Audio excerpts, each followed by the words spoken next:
सभी के लिए जय जिनेंद्र। आज से एक छोटी सी श्रृंखला हम प्रारंभ करने जा रहे हैं, जिसमें हम आप सभी के समक्ष कुछ अपने जैन धर्म से संबंधित कहानियों को आप तक पहुंचाएंगे।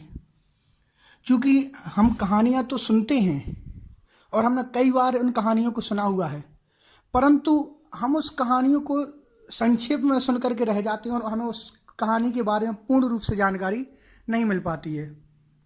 तो उसी क्रम को हम ये चाहते हैं कि आप सभी उस कहानी को पूरा सुनें और पूरा सुनने के साथ में उस कहानी के लक्ष्य को, उद्देश्य को समझें। तो आइए आज से हम इस कहानी की श्रृंखला को प्रारंभ करने जा रहे हैं।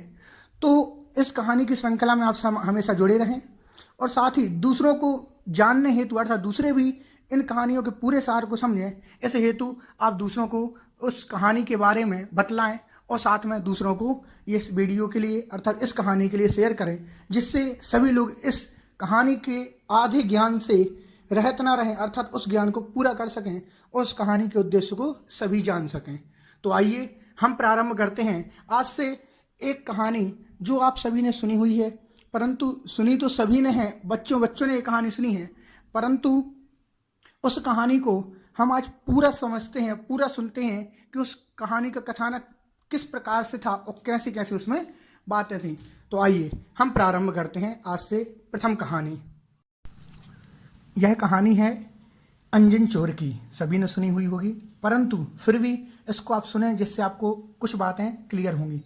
यह कहानी है अंजन चोर की, जिसने अपने निशंकित अंग का पालन किया था और शंका से रहित होकर के उसने अपनी गति को सुधारा, अर्थात अपने जीवन को धन्य बनाया। तो आइए प्रारंभ करते हैं। तो एक राजगृह नाम का शहर है, उसमें एक जिनदत्त नाम के सेठ रहते थे।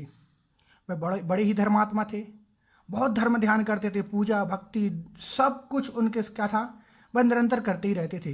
दीन दुखियों की सेवा करना, सभी की मदद करना, व्रती श्रावकों इत्यादियों के लिए भोजन इत्यादि की व्यवस्था, ये सारी चीज़ें क्या थीं, उनको सामान्य थीं, अर्थात वह इस कार्य में हमेशा लगे रहते थे।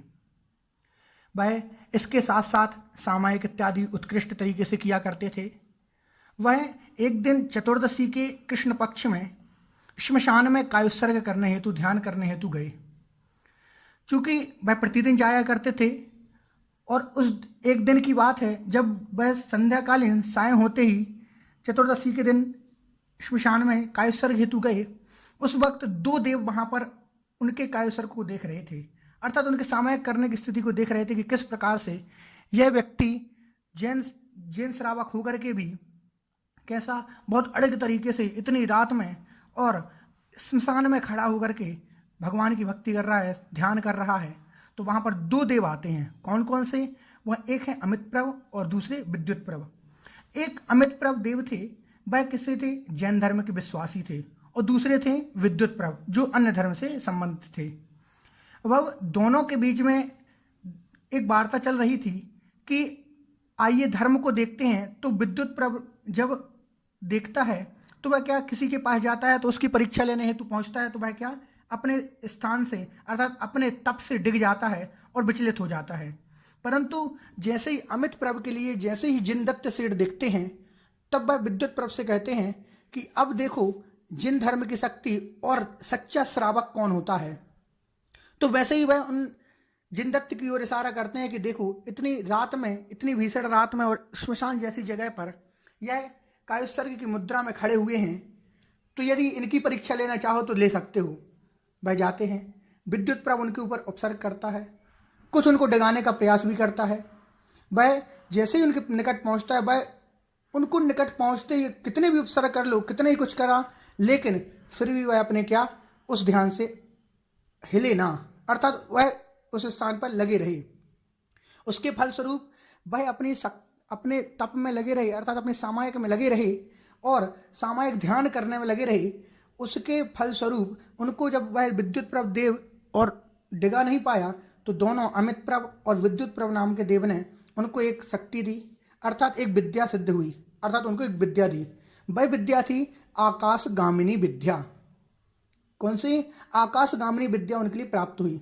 उन्हें उस आकाशगामिनी विद्या के फलस्वरूप उनको आकाश में जाकर के समस्त प्रकार के चैत्यालयों की वह वंदना करने जाया करते हैं और वह प्रतिदिन उस विद्या के माध्यम से जाया करते थे। साथ ही उन देव ने उनसे कहा था, जिनदत्त सेठ से कहा कि यदि तुम चाहते हो कि और भी यदि कोई व्यक्ति इस विद्या को सिद्ध करना चाहे तो उनके लिए पंच नमस्कार मंत्र की साधन विधि से, किससे? पंच नमस्कार मंत्र की साधन विधि के साथ उनको दूसरों को प्रदान कराओगे। अर्थात यदि जो भी सच्चा निसंकित होकर के, शंका से रहित होकर के इस पंच नमस्कार मंत्र का ध्यान करेगा, उसके लिए आकाशगामिनी विद्या सिद्ध होगी। तो प्रतिदिन का काम ऐसा ही जिनदत्त सेठ का चलता रहा। भाई आकाशगामिनी विद्या के द्वारा चैत्यालयों की वंदना करते रहे। एक दिन एक सोमदत्त नाम का माली था। वह प्रतिदिन देखता है कि सेठ जी आखिर जाते कहाँ हैं, और उसके मन में जिज्ञासा हुई। उसने सेठ से पूछ रखा कि आप कहाँ जाते हैं। सेठ ने बता दिया कि मैं यहाँ पर जाता हूँ और भगवान की वंदना करने जाता हूँ। उसके भी मन में भक्ति उमड़ी। उसने कहा कि मैं भी जाना चाहता हूँ और भगवान के प्रति भक्ति करना चाहता हूँ। वह सेठ से कहता है कि मुझे भी उपाय बतलाओ कि कैसे हम जा सकते हैं। उन्होंने कहा कि इस प्रकार से तुम रमुकार मंत्र की सिद्धि करो, इस प्रकार से कठिन तप करो, तब जाकर के तुम वहाँ पर उस विद्या को सिद्ध कर सकते हो और वहाँ पर पहुँच सकते हो।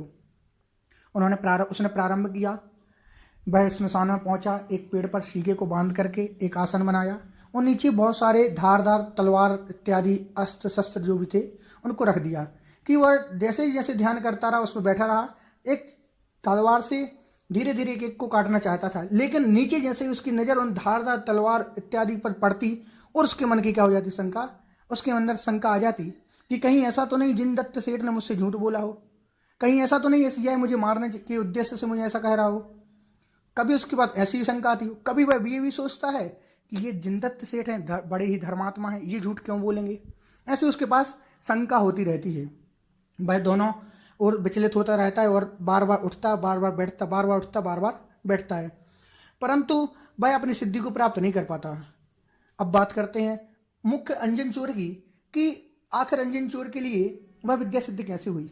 तो जब सोमदत्त सेठ उस पर बैठे हुए, आसन पर बैठे हुए बार बार ऊपर नीचे हो रहा था, तो उसके पहले अंजन चोर के, अर्थात अंजन चोर की एक प्रियतमा थी जो मणिकांजन, अर्थात वह सुंदरी थी, वेश्या थी।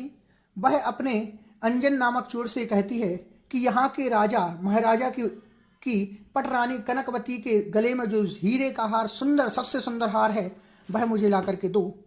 वह उसके लिए कहता है कि ये मुश्किल है लेकिन फिर भी लाऊंगा। वह उसको लाने के लिए प्रयास करता है, लेकर के आता है और लाने के बाद उसकी प्रभाव इतनी रहती है कि कोई उसे क्या होता है, देख लेता है। सैनिक इत्यादि उसको देख लेते हैं और उसके पीछे भागने लगते हैं उसको पकड़ने के लिए। जैसे ही उसको पकड़ने के लिए भागते हैं, वह बहुत दूर तक भागता भागता जाता है और एक जगह पर वह क्या कर देता है, उस हीरे के हार को फेंक देता है और जैसे ही सैनिक उस हीरे के हार को उठाने में लगते हो, ये दूर और दूर भाग जाता है। बस भागते भागते वह वहीं उन सोमदत्त सेठ के पास पहुंचता है। सोमदत्त सेठ के पास जैसे ही पहुंचता है और सोमदत्त सेठ के पास पहुंचते ही वह देखता है सोमदत्त सेठ की स्थिति कि ये बार बार उतर रहा है, फिर बैठ रहा है, उठ रहा है, बैठ रहा है। वह उनसे पूछ लेता है कि आखिर आपको क्या हुआ, आप ऐसे क्यों कर रहे हैं। उनको सारा वृत्तांत बता देता है, जिनदत्त सेठ के बारे में सारा कुछ, सब कुछ बता देता है कि इससे ये प्राप्त होगा। वह कहता है कि अच्छा है, सैनिक भी मेरे पीछे लगे हुए हैं, यदि ये मुझे मार देंगे, इससे अच्छा मैं स्वयं से ही ऐसा करता हूँ, श्रद्धान करता हूँ। वह जैसे ही उस पर बैठता है और वह मंत्र को भूल जाता है कि इन्होंने कौन सा मंत्र बताया था, क्योंकि उसको नमोकार मंत्र तो आता नहीं था। वह मंत्र को भूल जाता है।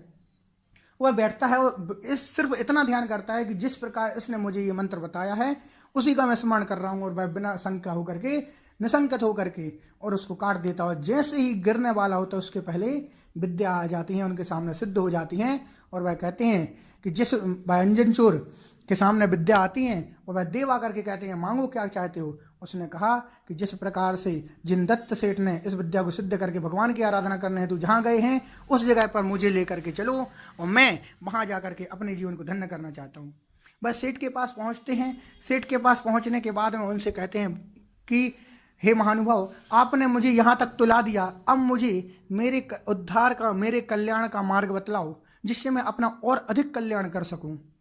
वह उनके लिए बतलाते हैं, इस प्रकार से धर्म को स्वीकार करो, महाव्रत धारण करो, अनुव्रत धारण करो और उसके बाद में मोक्ष पथ के हेतु आगे बढ़ो।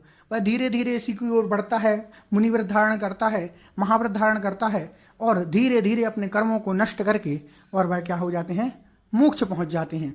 तो इस प्रकार हमें समझना चाहिए कि किस प्रकार से अंजन चोर ने बिना शंका के, अर्थात उसको अच्छा श्रद्धान था, किसी प्रकार की शंका नहीं होती थी और उसको उसने मन में धारण किया। धारण करने के बाद वह क्या हो गए, मोक्ष चले गए। तो उसी प्रकार हमें इस कहानी से यही शिक्षा प्राप्त करनी चाहिए कि जो भी यदि हमारे अंदर कोई शंका हो, यदि हम किसी शंका से जूझ रहे हों, यदि हमारे पास शंका होती है तो उस शंका को त्यागो, क्योंकि शंका से सहित होने पर हमारे कार्य की सिद्धि नहीं हो सकती। इसलिए शंका को दूर करने के बाद भगवान पर सच्चा श्रद्धान करो। सच्चे श्रद्धान से ही हमारा क्या होगा, उत्तम कल्याण होगा। और यदि जो भी उत्तम कल्याण करना चाहते हैं वह क्या करेंगे, इस कहानी को अंगीकार करेंगे। बस।